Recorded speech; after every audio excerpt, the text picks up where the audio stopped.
Hello everyone, এই বছর অর্থাৎ 2024-এর নিট পরীক্ষায় জুলজি পোর্শনে 172 নম্বর কোয়েশ্চেনটি আমরা আলোচনা করব।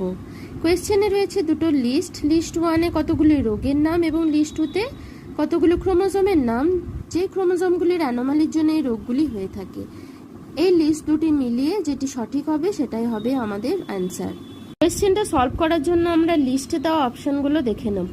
প্রথমে রয়েছে ডাউন সিনড্রোম। আমরা জানি ট্রাইজোমি 21 মানে হচ্ছে ডাউন সিনড্রোম, অর্থাৎ ডাউন সিনড্রোমের অপশনটা এখানে লিস্ট 2-তে 3 নাম্বারের সাথে মিলছে। এখানে আমরা নিচে দেখে নেব 1 নাম্বারে এরটা 3 দেওয়া রয়েছে, বাকিগুলো নেই, অর্থাৎ বাকিগুলো আমরা তাহলে ডিসকার্ড করে দিলাম।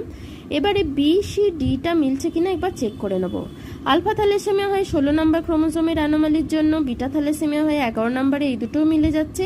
এবং ক্লাইনফেল্টার সিনড্রোম আমরা জানি একটা এক্স ক্রোমোজোম এক্সট্রা থাকে মেল বডিতে, তাহলে এটাও মিলে যাচ্ছে, অর্থাৎ কারেক্ট